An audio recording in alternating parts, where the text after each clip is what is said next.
Hello and welcome to the commentary box. On today's podcast, we will be talking about Marco Silva, Premier League news, and the title race. Waiting for your stars to align, well I know it doesn't work like that.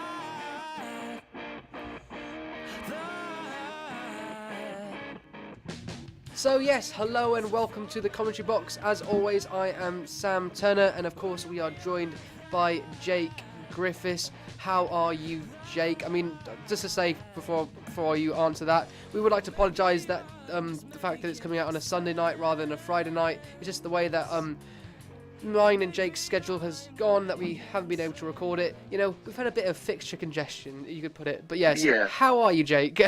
I'm good. I'm tired. A big cycle. I did a FA level 1 coaching course today, 9 till 5. It was a big day. Obviously, you've had a lot of editing, some articles to write as well.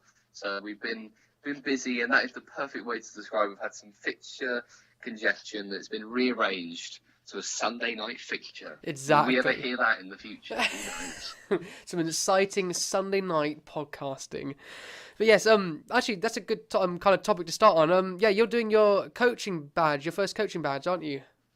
I am indeed very excited by it. Got a little bit of experience within doing a bit of coaching, volunteering work for the past couple of months, and it was a good time to say, you know what, it's time to make this official, make me qualify, maybe know a little bit more about what I'm doing. I've already learned a lot over the first session, so I'm looking forward to that. And I hope also that will improve our podcast as well, because I'm going to have a better idea, a different way of looking at things, and maybe able to sort of give opinions on that from sort of a coach's point of view, and maybe pick out things that I see in the game that happens that I wouldn't normally do from a fan perspective.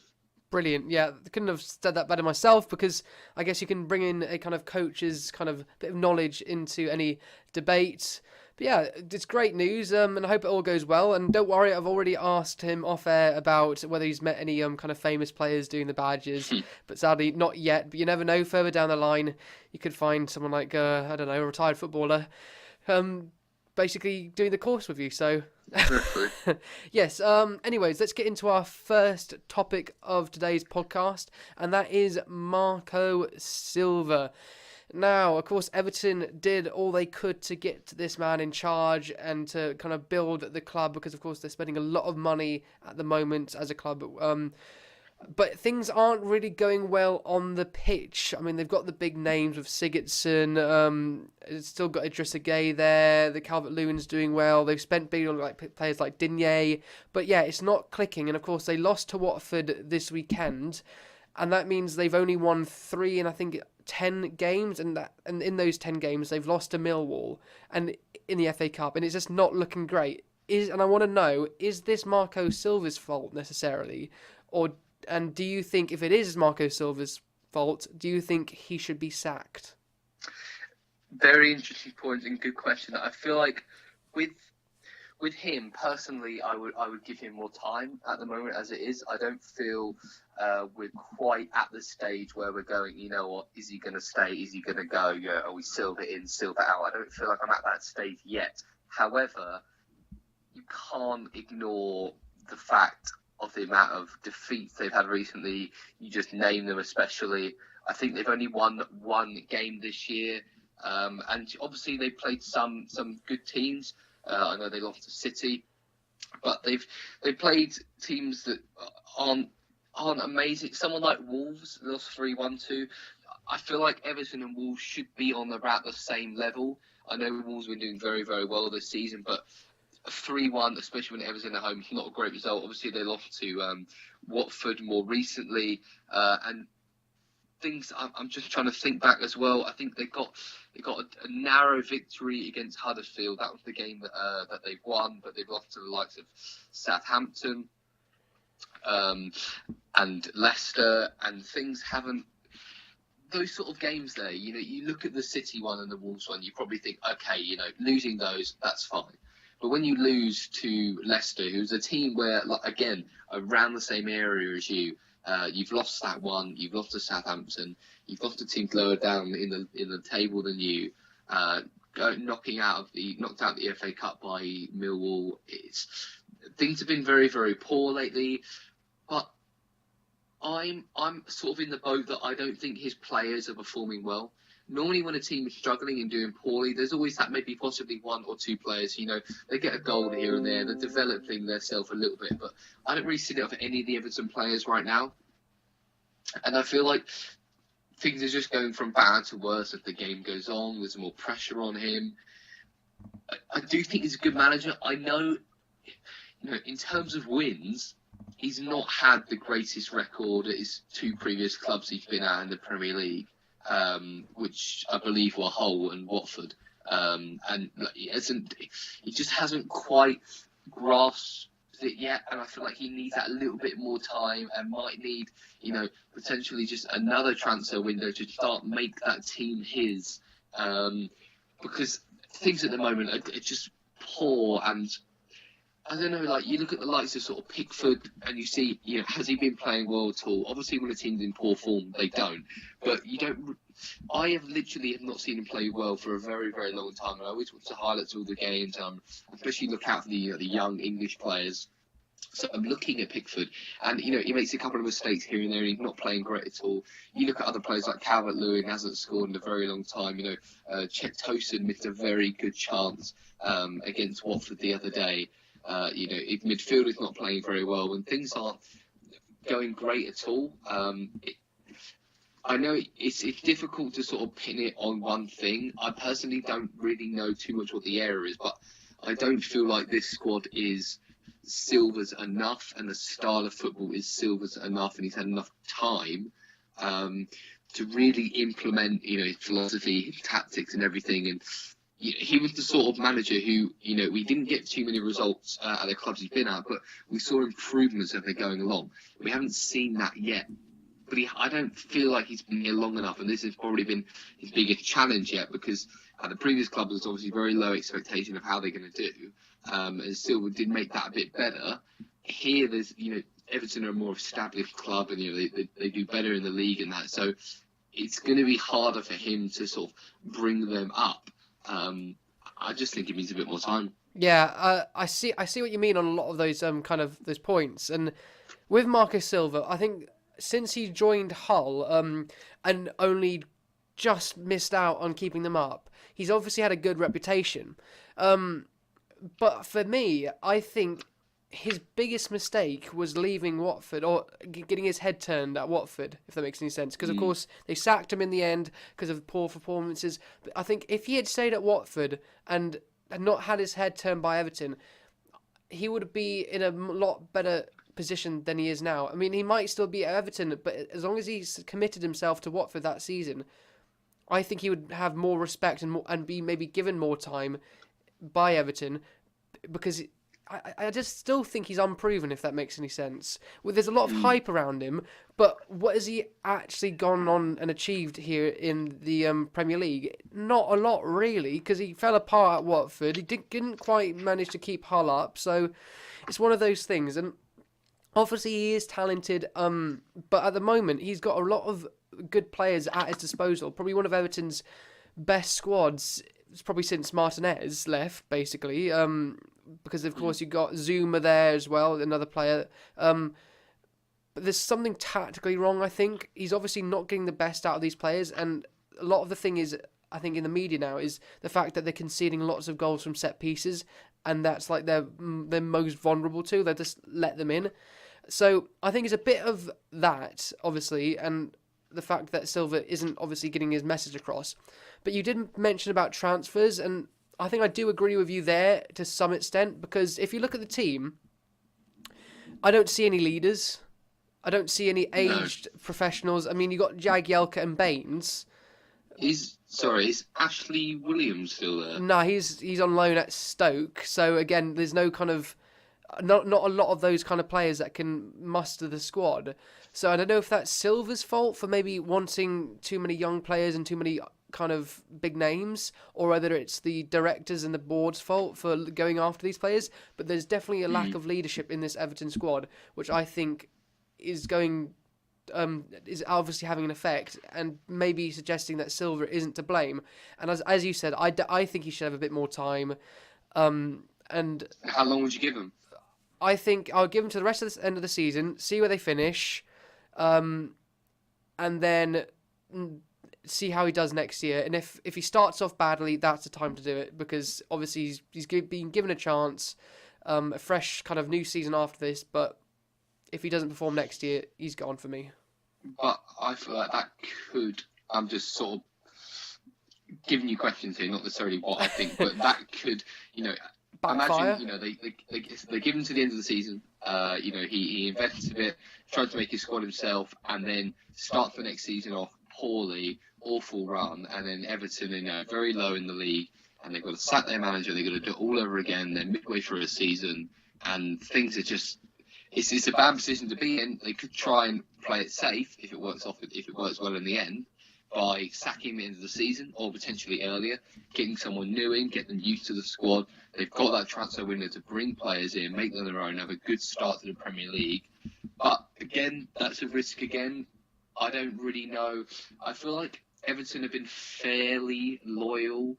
I don't know. I don't know if I say that, but I feel like Everton are fairly reasonable with their managers in terms of. I feel like they make okay decisions. Like David Moyes did very, very well there. And then I don't think he ended too well, and then left. And then they brought in Martinez, who did well, stayed for a bit, but then started to not do great, so they got rid of him. Coman, they got in, he wasn't there long, but he was not very good at all. And likewise with the whole Sam Allardyce thing, they didn't do well enough as they wanted. So I feel like they've been fairly reasonable. So with Marco Silva, I can see him being allowed to stay to the end of the season, at least. I can't see them sacking them unless they go literally on a fall of losing so many games. But I can't really see that happening. I feel like they're going to start to pick up points somewhere. You see it across the league with teams like Southampton, Burnley, awful runs, Cardiff, and then they just pick up points here and there. They get these wins you're not expected. Fulham not too long ago when they beat Brighton, no one really saw that coming. Burnley started to pick up points a lot now, and before they were playing very, very poor. Cardiff picking up points. Southampton when they did poorly. So it's not the end of the world. I think we will see improvement. We are going to see something developing. I just think it needs a little bit more time. Yeah, gosh, you just reminded me that Koeman was manager of Everton, and that I almost completely forgot about that. I mean, now he's obviously back in Holland managing the Dutch national team and doing very well. But yeah, I've completely forgot about that. But yeah, and also just to wrap up the section, we do have to consider that Everton aren't doing completely badly. Obviously, they're not really want to be, but they are in the top 10. They are probably performing in that kind of group of teams like Wolves and Watford for that kind of last European space, and it's not too bad. And I think they've just gone on a bit of a bad run, if that makes any sense. Obviously, if the bad run continues, that's something that needs to be looked into. But are we over dramatising it? I'm not sure. It's just an interesting debate to have, and I think we both agree here that he needs more time. It could just be a blip, and we have to monitor this situation further, I guess. Yeah, I feel like, again, just to literally sum it up, at the moment, they're sitting. I think they're ninth in the table. I'm looking at it now, actually. Ninth in the table, 33 points. I feel like the worrying thing for them, and why some fans are possibly unhappy, it's not the fact that they're ninth and they're only 4 points off Watford ahead of them, 5 points off Wolves in seventh, but I think the issue is, they're level on points with West Ham and Bournemouth below them, 1 point ahead of Leicester in 12th. And then, although there is a 5 point gap between Palace and Leicester, between then Palace, who are in 13th, and Southampton, who are in 18th, is only 3 points. And I just feel like Everton might have that worry, a little too early in my opinion, but they might have that worry, if we start to drop and we go under Leicester, we're in that zone, and we're in that horrible, sticky situation where it's a relegation is always at the back of their mind, and it's what they're focusing on the whole season. And Everton aren't the club who are used to that, and they're certainly bigger and better than that. And I just feel like they've got that fear. They don't want to get sucked in to that zone, which is a not very comfortable place to be. Exactly. And obviously we'll see how it goes for Everton in the future and Silva in the future. But yeah, he's obviously been given more time, so we'll see how they do.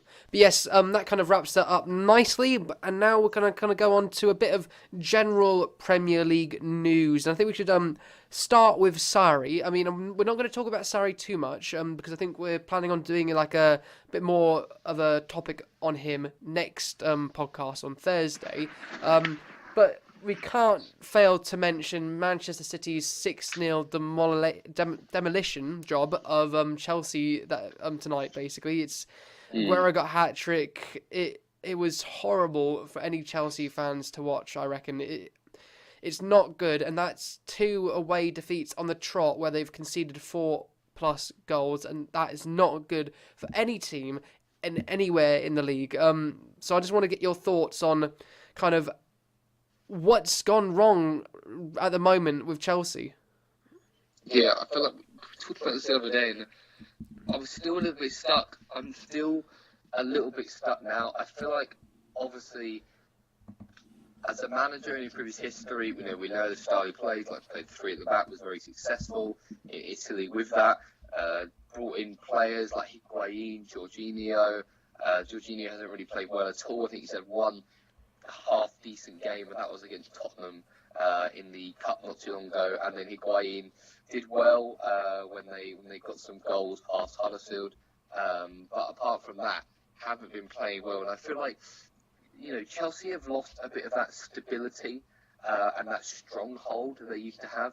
I know we always sort of compare teams to the past, but it's not too long ago, when they used to have, the likes of like Cahill and Louise, but performing at a top level, and sort of Terry, I know it's a bit further away, but, they used to have that strong, solid defence, checking goal, they're consistently performing the strikers up top. Even if they weren't performing that great, they had the quality to switch it on when needed.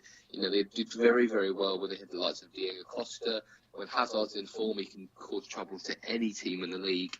And we've just seen that lost a bit. We haven't seen that be so common this season. I don't really know where it's gone, to be honest. I feel like some people are saying that, player playing out of position, Kante playing as more of an attacking midfielder, when really he should be playing, as a defensive one where he's used to it.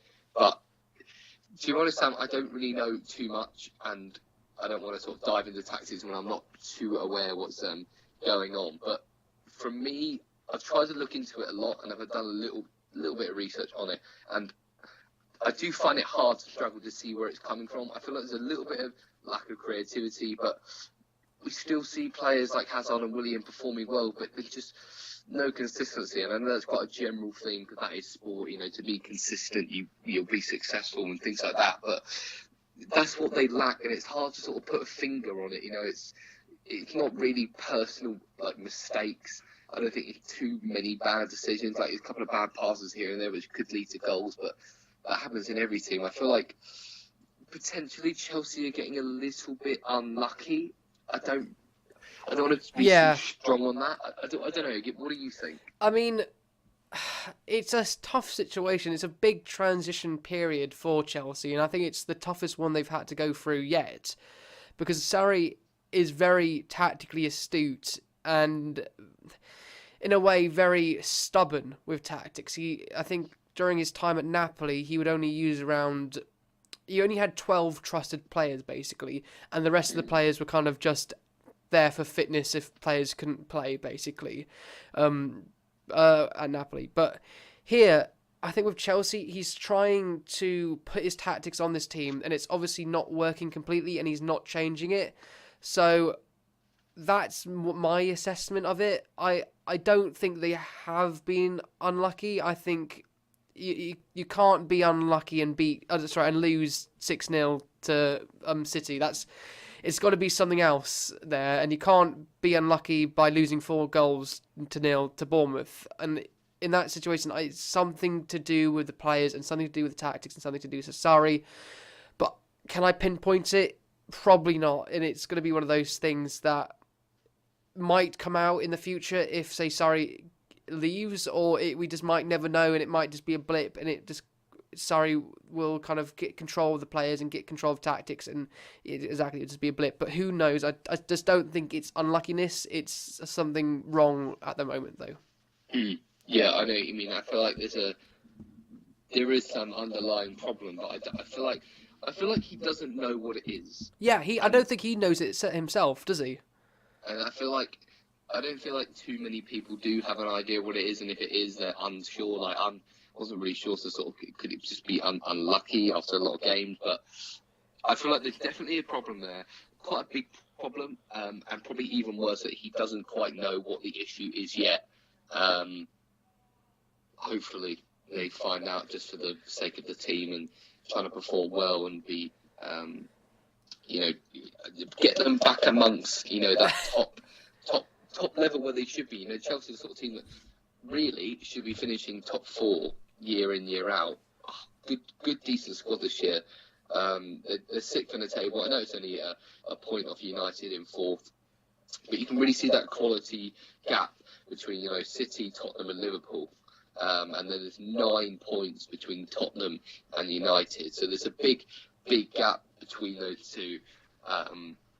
Yeah. Who knows where Chelsea are going to go from this season from now on? But Sarri has got a big task in his hand to identify the problem rather than fix it. Because I feel like in general with a lot of clubs, when there's an issue, they know what it is, and it's just hard to fix the problem. But he's one step back because he doesn't know what the issue is. Yeah. Good luck. Good luck in getting it. Yes, and that kind of brings that Sarri bit to an end, because I think we'll definitely talk about this more in depth, because it's a really interesting kind of situation that's going on. So hopefully we'll be talking about that on Thursday. And just to mention, sorry to dob you in it, Jake, a bit, but before the show, we were talking about how to pronounce Sarri, and it's just funny. It's how do you think we pronounce Sarri? Is it Sarri or Sari?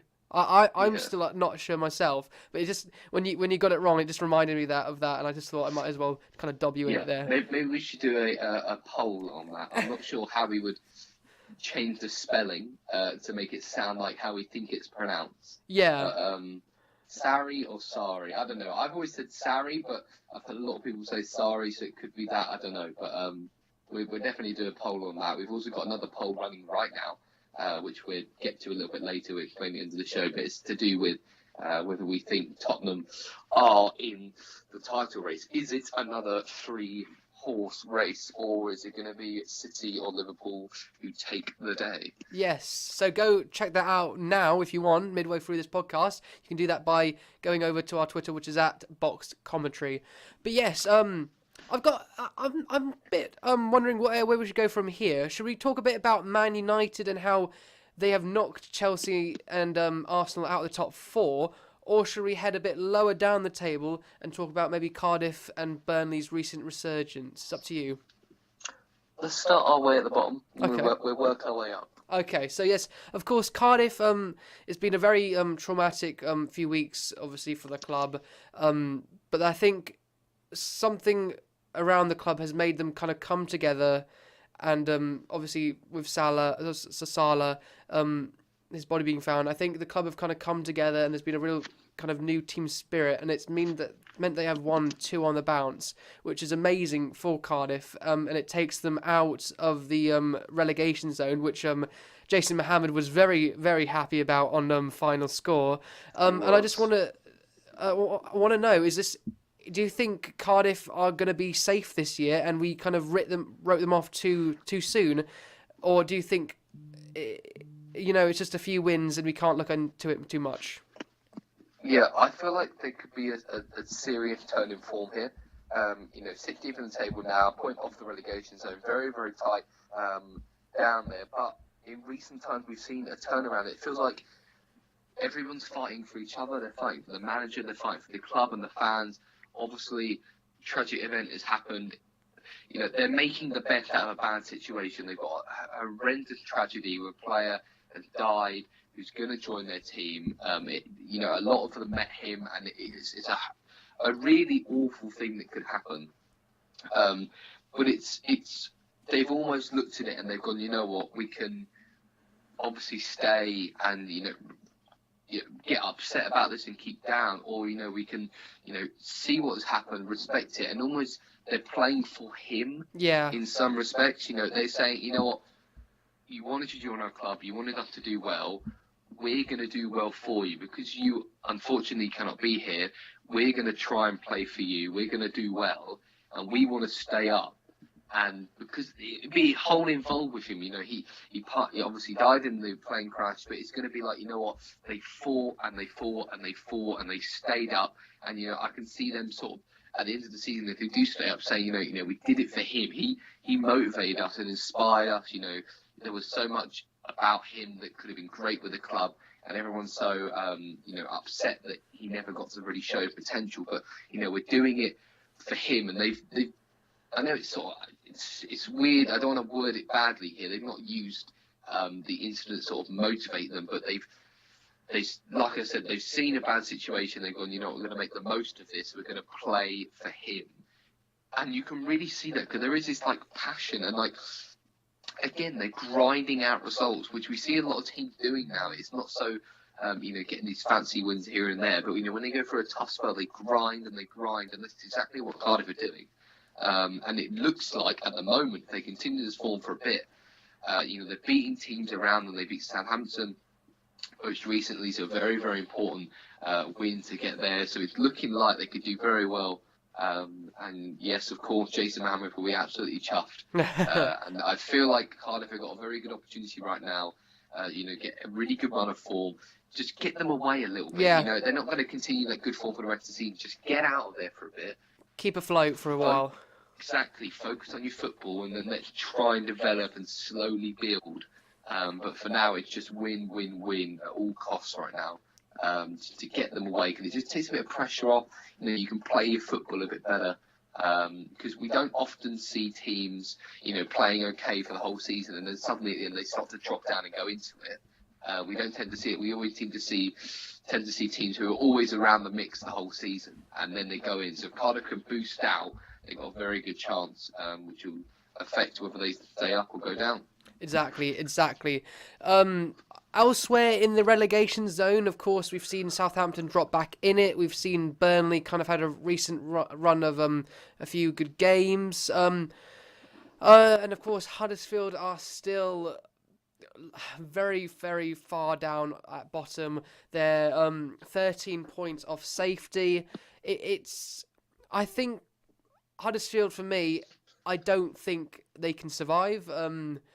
It's going to take a miracle. I mean, miracles have happened, but this for me just seems too much. I mean, they did get a good kind of, not a result, but it was a good game against Arsenal. They played well, and they were unlucky not to draw it in the end.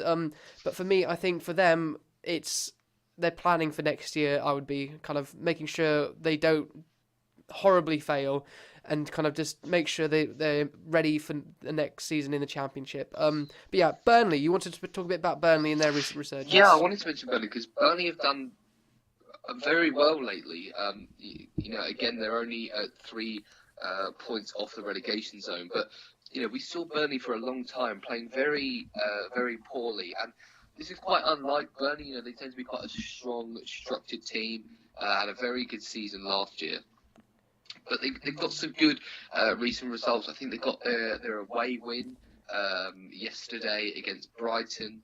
A draw against Southampton, as well as United and Watford. And then they beat Fulham. They won in the FA Cup as well, and they beat Huddersfield. They only lost one game this year, and that's been against City. And obviously you can expect that to happen.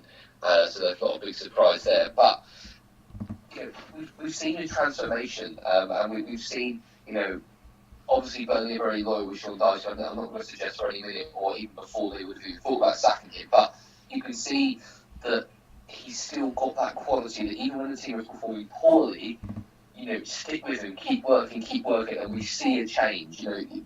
Quite often we see a team go into poor form and people just give up on the team, get him out, all this stuff, negativity. But I feel like with Burnley it was like, You know you've got quality. You know you've got two good players. Keep working, keep going. And they kept on grinding and grinding and grinding. And eventually, a couple of draws, and now they're turning them into wins. They're playing well in the league, getting out of that relegation zone again, taking a little bit of pressure off them.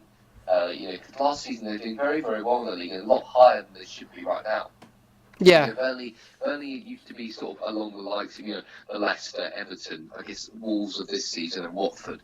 That sort of quality. That's where I sort of see them, above that sort of relegation zone and those above like Brighton and teams like that. So it's great to see them suddenly, stepping back on the gas, so to speak. But, it doesn't come as a surprise to me. But, I didn't see it coming, but I knew they had that quality to turn it around. Do you see what I mean? Yeah, I know what you mean. And I think with teams like Burnley, who of course aren't bankrolled, aren't the biggest of clubs, I don't think you can expect them to be finishing in the top 10 every single season. I still think an achievement for them is staying up in the Premier League, because Burnley isn't the biggest of towns either. So for Sean Dyche and Burnley, achievement is basically staying in the Premier League, and they've outdone themselves last season, and I think this season, even when they were hovering in that relegation zone, I still thought they would find a way, as you said, because you thought the same, because they just are a team that can find a result, are just hard to break down, and not luck wise, but they can find the luck, if that makes any sense. They play a way in which luck gets to them, if that makes any sense. So of course they're out of the relegation zone now. They're still, I would say, still in a bit of risk, but they've done so well the last few games, so it's good to see them back out of the relegation zone. Really. And I feel like, to sort of try to explain what you're trying to say there, I think the way they play gets them into opportunities where they're waiting for a mistake to happen. Yeah, exactly. And that they're increasing their chance of getting lucky, and when they get it, bang, counter-attack straight. And they've got their plan. They know exactly what they're doing as soon as they get it, and they're almost gambling on those mistakes to be made, and increasing the chance that they get lucky and they get good opportunity, which is a clever way to play, and it's certainly working for them lately. Exactly, and I think that's what they kind of base their whole tactics off, is kind of, as you said, waiting for that chance to arise. But yes, that kind of wraps up our talk about the bottom of the Premier League, and we're going to move back up to the top for a bit, and we're going to talk about Man United and Ole Gunnar Solskjaer basically being undefeated in his games in charge, basically. And I want to know, if you're Ole Gunnar Solskjaer, should you be knocking at the chairman's door saying, right then, where's my contract? Or should you be thinking, okay, just play it cool for now and wait till the end of the season? Yeah, I've actually had a lot of thought about this recently. I'm a little bit stuck where I am, but I'll take you through my thoughts. So at first I'm thinking, if I'm a manager of United, I'm doing very, very well. I've brought them back, to how we used to see them play and how we liked seeing it. And I've signed a contract to the end of the season. Obviously, you expect and you will be there at least to the end of the season.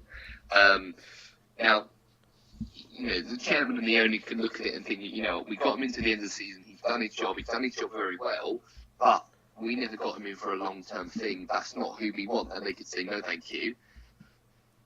We'll get someone else in. Yeah. Or, if they feel like, you've shown us exactly what we want. We're winning so many games. You've done so well. You've done it such a big turnaround. We're going to give you a contract right now, and we're going to see instant. We want you to be here longer, because why not? You're playing well. We're getting victories. Why wouldn't we want you being our manager? But, and this may be a strange question I'm going to ask, Sam, but can a good manager make such a quick impact in such a short space of time that they're going to be good over the long run, and they deserve to sort of get a contract and be trusted with? So what I mean by this is, if a team's playing poorly, they sack their manager, they bring a new one in. Would a good manager make a change like that, and it instantly you start seeing when you start bringing progression? Or is it going to be a slow development over time, bringing in players here and there, a couple of loans, slight change of tactics, not do too well at the beginning, but start to pick up wins, see players progressing? and then they kick on for the future, or do we see that instant impact? Because I don't know. That's the question. Just see what you think. It's a tough one, really, because I think that though Ole Gunnar Solskjaer hasn't got the best of kind of CVs in terms of management, he's obviously done stuff at the club already that's turned them around, and whether that and it's hard to see if that's only a short-term thing, which I think you're trying to ask me, or whether that's going to be a long-term thing, and maybe Man United shouldn't be looking at just what they're doing now, but look at whether Ole Gunnar Solskjaer, though he's a good manager, can take them any further. I think that's what you mean. A little bit, because for example, you could look at Bournemouth, and a lot of people are saying right now that Eddie Howe's taken Bournemouth as far as they can go. Yeah. So what do? Do you say, you know what, you've done very well, you've done well for us, we're going to get rid of you, bring someone new in? Bit of a risk if they don't do well, or are we bringing in a new type of manager to take us to that level up, because they're going to be a bit more experienced and just be a better manager in general, and we want them to take us to the next stage. It's quite a hard. Yeah. I do like to ask you difficult questions here at the comment box. You do. Put you on the plate and try and get, what do you think of this? What do you think of that? I mean, at least you haven't asked me if whether Van Dijk is the best centre back in the world again. Oh yeah. I mean, but yeah, giving you short space at the time to answer these big statements. Exactly. I don't mind. It keeps me on my toes. I have to stay focused. But yeah, I think for me, Ole Gunnar Solskjaer is the right man for the job and the right man to take over the job, because I think basically what most Man United fans, and I can't speak on behalf of Man United fans, but what I'm thinking they're thinking is they want to see a team that reminds them of the old Fergie days, if that makes any sense. They want to see attacking football, they want to see goals, they want to see free-flowing football that isn't too kind of rigid like Mourinho was, and they want to kind of just see a team that is winning, basically. And I know that's what most footballers dream, but in a way that Fergie did it. Now, of course, Moyes wasn't able to do this, Van Gaal wasn't able to do this, and Mourinho wasn't able to do this. So I think one of the best kind of managers that can do this is going to be Ole Gunnar Solskjaer, because he was at Man United when Ferguson was in charge. He knows what the Ferguson's Man United should be. So he's the best person to tell these players what it is to play for Man United and what it means and why it's such a significant thing. So for me, he is the best manager, even though coaching-wise potentially and kind of history and his CV doesn't match to Man United as a club. His past playing experience and his management and his track record so far for Man United is enough for me to see him taking the role, and for me to think he is the best man for the role. So the best manager for the role, sorry. Okay, well, I've got two things before we move on. So one would be, after saying that, would you give him a contract now? Yes. Or would you wait till in? So you give it right now? Yes. Okay, and then the second thing is, my only worry could be, and this might be looking and reading too into the lines, which I do often do a lot, so pull me up on it if you think I am. With United at the moment, well, I guess this is two things as well. Some people feel like any manager could have stepped in and done that job. United were at such a low point, and a tough run of form, and games as well. And, they've got an easy lot of fixtures, and they just almost need someone to go in and motivate and give them a fresh change. So that's my first thing. And then second would be, and this might be a bit silly, but sometimes I feel like when I watch United and all the highlights and the goals, they're almost a bit too free-flowing and too open, that, when Mourinho was there was too much structure, way too much defensively, restricting players and all their movement. With United, it almost seems that it possibly could be a bit too much. A lot with the top side, when you see them, you see an equal balance of both. You see the structure, but you see some players being able to roam and all this, and it's a great balance. And I think the likes of Liverpool right now have got that perfectly right. And I just potentially worry, could United be, like I said, too free-flowing? And, when they start to play a run of big teams, because obviously, they've got Liverpool and City coming up, are we going to see them be just opened apart a little bit? I don't know.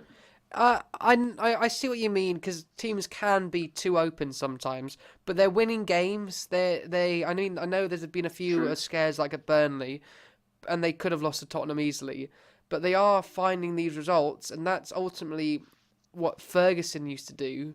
So I without seeming rude, I do think you're looking into that maybe a bit too much. I mean, obviously, if they were Sure. leaking goals like Liverpool were under Brendan Rodgers a few seasons ago, yes, they're playing too open. But I think for the moment, no. Okay, fair enough. Well, we shall see with them, but I think you are right there. I think I've gone a little bit too into that one, but you never know. Anything happens in football. We could see United lose every game to the end of the season now, and I could be like, you know what, Sam? You know when you said that you might think I'd be wrong? Well, there you go. Exactly. And actually, that kind of leads us on to our last topic, which is, of course, the title race. Me and Jake still have divided opinions over this. I still think Liverpool will win the league, and of course, you still think that Manchester City will win the league. But you know what? We're not going to be talking about that too much today in the title race. The topic is will and have Tottenham have they kind of got themselves back into the title race? Hmm. And I think a perfect way to start this, and we will just look at it at the end of the day, just in case we've got any more votes on this. And I'm going to ask you first, personally, simply before we go into it, do you think Tottenham are seriously in the title race? Yes. Interesting. I think no, and 75% of people who voted on our poll also agree with you, Sam, and they think yes. And it depends how you look at it, because I'm looking at this and I'm saying a title race is sort of, I guess, the teams you think could win the league, and I don't think Tottenham are going to win the league. I don't think they've got the consistency and the quality as well to win the league. And I haven't even really considered them at all this season. It wasn't until the other day where they popped second for a moment, and everyone went, "Oh, well, Tottenham are in with a good chance here." And I was like, "What?" And I thought about it, and I was like, and I was unsure. And then I looked into it, and I was like, I still can't, like. Liverpool and City are playing incredible this year. If one of them wasn't in the league, the other one would easily be winning the Premier League. Exactly, yeah. And I cannot believe that people. Well, I can see it, but like I struggle to understand why some people think that two teams can be playing incredibly good football. One will win the league, and one would have if the other wasn't in there. And then people going, "Well, Tottenham are in there as well." And it's like, to be honest, I'm quite baffled by that. And I'm not surprised because I can slightly understand it, but I don't quite get it, Sam. So give me some insight, because obviously you are on the yes side of the argument that you do think they are, and I'm intrigued to hear. I'm open-minded and speak your mind. So basically, I see it as you mentioned. It's crazy how well both teams are doing this year. And I think I heard it on somewhere, I can't remember where, but basically any other year, one of these teams would have kind of will end up, how do you put this? Basically 90 points in itself, which is kind of the way these two teams are going, which should be enough to win the Premier League title. But this year we could see a point where a team on 90 points doesn't win the title. And I think that's crazy. I think with Liverpool and Manchester City, it's an achievement in itself to be doing this well in the league, and it's an achievement whether they come a second. But of course, this one team is going to have to be disappointing this year. And I think Tottenham, I do think they're in the title race, but it relies on a lot of other factors like Manchester City and Liverpool slipping up. So I'm still not 100% sure, but I still think they're in the mix. If that makes any sense, they're not completely out of it. They just. I don't know how you would put it, but I would say they're in the mix, but I just don't think they're in the race for it. I can't see them seriously challenging and putting any pressure on at all. I feel like even if Tottenham was second for a little bit, I don't think City would even feel the pressure too much, because I feel like their focus is literally Liverpool. It's all about Liverpool's result, because they've been so consistent and playing incredible football this year that I can't see Tottenham really doing enough to get themselves in there. But who knows? A couple of weeks' time, they could be second or even first. Who knows?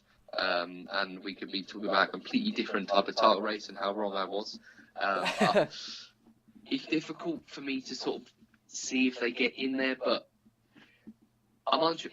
The only thing that makes me a bit, I'm unsure about where I stand is the fact they've got Kane and Ali out, and Tottenham haven't even been playing that well. They've been grinding out results, and they still put a bit of top pressure on the top two. That's the only thing that makes me feel, you know what, maybe they are, but I'm going to stick with no. I don't think they are, but there's that little 10% that's thinking, you know what, key players are out injured, key players aren't even performing that well, but they're getting the result they need, and they're still at Wembley getting a lot more used to that there. You know, Pochettino's been actually under a little bit of pressure lately about the way they've been playing and, you know, not getting so many wins, but they're third in the league and they're still doing very, very well. Exactly. I don't think we can discount them. Obviously, you don't think they really have a chance. I still think they do, but of course, it is going to take a bit of a kind of a miracle. But I still think they're in the mix. But yeah, I think it is really between Tottenham and Liverpool, and there's some kind of crucial games coming up for both of them. Obviously, they both played each other twice already, so that there's no kind of big 6-pointer matches. And I think it's really up to these two teams to match each other. Whatever one team does, the other team has to do. And I think that's been the story of the season, really. And that's why it's going to be such an exciting title race, because I do think it will come down to a few points, or even on the last day, and that will be a very exciting prospect. Very, and I think it'll be a great season. I feel like with City's goal difference now, there's going to be a big boost in terms of they've just got to get more. They've got to get equal points to Liverpool. I feel like Liverpool know they've got to do better than City, but City know they've just got to do equal because they've got such a good goal difference. Yeah. They're 10 goals ahead now, and I can see that just getting bigger and bigger. And we know Liverpool score loads and loads of goals, but City just keep on scoring more. So I do think there's more pressure on Liverpool still. I do think that Liverpool, again, haven't really proven to me yet that they can do well and handle things under pressure, likewise with Klopp. They haven't really got any players in that team that have been there and done that, really. Yeah. I can't think of anyone. Except Milner. Milner's the only player that's been there and done that, but the rest of them... Exactly, and you haven't, you look at City and their top players like Aguero, De Bruyne, Company even, and yeah, Fernandinho, all these players have won the league. They've been there, they've done that, they've won trophies. And I look at the Liverpool players like Salah, Mane, Keita, Van Dijk. None of them have actually really. They're still very raw. Anything. Yeah, very raw talent. They're very raw, and I could easily see them winning plenty of trophies over the next 5 years.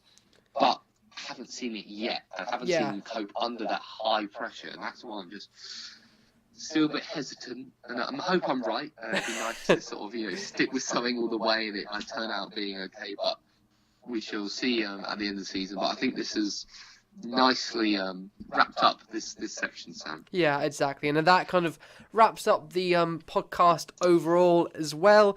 I hope you enjoyed our Sunday night podcast.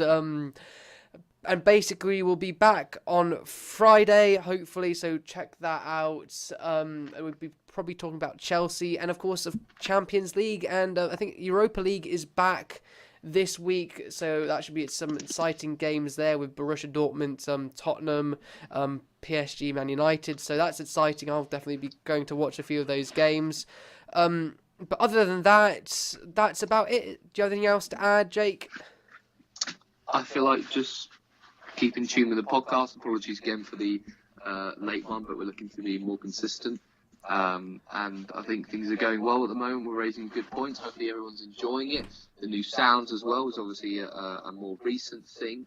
And I think just to mention, Sam, I think because obviously we're going to make a slight little change in terms of where we upload our podcast. So we're going to be mainly focusing sort of on the iTunes front at the moment for the podcast, but when we make any of our match reports or podcasts or any of the preview or reviews where we've got ourselves in it, something to look at, something for you guys to engage with, that of course will be on YouTube. So we continue to be consistent as we can across all platforms, but to make the most of what they're there for, if that makes sense. Exactly. So this podcast will be going up on YouTube today, but for our next podcast, that will no longer be going on YouTube, but we will do a video to explain all that on that day as well, just so you know, and anyone that's not listened to this podcast will know, so they are not thinking like, oh no, where's the podcast gone? So yeah, this one will be on YouTube, but all other ones will be not on YouTube and just on iTunes and Spreaker, and hopefully we'll be looking to get it onto Spotify. We just need to do a bit of research into that, so bear with us on that. We hope you like the idea. Just want to kind of separate our content, but we'll explain more about it in the kind of the next kind of update video as such. But yes, thank you for listening. All I can say is enjoy your footballing week now, in a way. I've been Sam Turner, and it's a goodbye from me. Goodbye. See ya.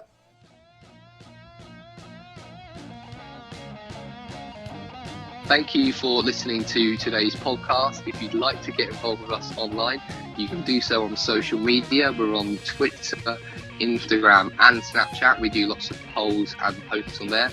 That is all under Box Commentary. And then secondly, if you'd like to listen to our podcasts on different websites and devices, you can do so on iTunes, Spreaker and YouTube. All of those are under the Commentary Box. And then lastly, to personally get involved with us by email to ask any questions or queries, you can do under the email of thecommentary.box.contact@gmail.com.